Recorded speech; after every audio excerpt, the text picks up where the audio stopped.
सुरुवातीला पाहूया एक आनंदाची बातमी।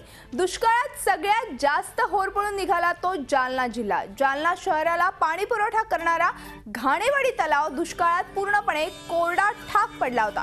मात्र या वर्षीच्या पावसाने हा तलाव पूर्णपणे भरलाय, त्यामुळे जालना शहराला या वर्षी पाणी पुरवठ्याची चिंताच मिटली आहे। दुष्काळात औषधाला पाणी नसलेल्या ह्या तलावात आता 18 फुटांपेक्षा जास्त पाणी आहे। नगरपालिकेच्या गणितानुसार हे पाणी आता वर्षभर पुरेल एवढं आहे।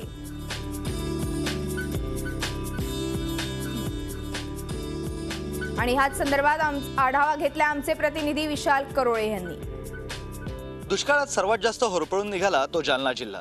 जालना जिल्ह्यातील सर्वच नदी नाले तलाव कोरडे ठाक पडले होते। औषधालाही पाणी नाही अशी जालना जिल्ह्याची अवस्था झाली होती। मात्र हे दुःखाचे दिवस आता सरले आहे, कारण की जालना शहराला पाणी पुरवठा करणारा हा घाणेवाडी तलाव पूर्णपणे भरला आहे। गेल्या दुष्काळात या तलावाची अवस्था म्हणजे तलावाच्या मध्यभागी जाऊन माती उकरता येत होती अशी होती। या तलावात औषधालाही पाण्याचा थेंब नव्हता, पाहावं तिकडे फक्त ओसाड जमीन पाहायला मिळायची।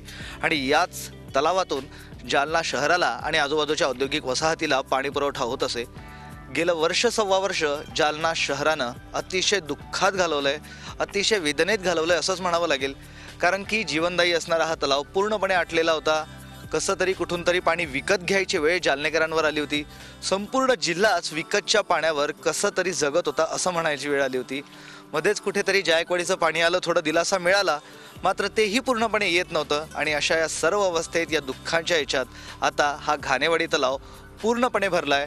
सध्या या घाणेवाडी तलावात 18 फूट पाणी आहे, म्हणजे कमीत कमी 1 वर्ष आता जालनेकरांना पुन्हा दुष्काळाला तोंड द्यावं लागणार नाही। व्हिडिओ जर्नलिस्ट मोहम्मद तौकीफसह मी Vishal Karole, Zee media, Jalna. Zee 24 तास एक पाऊल पुढे।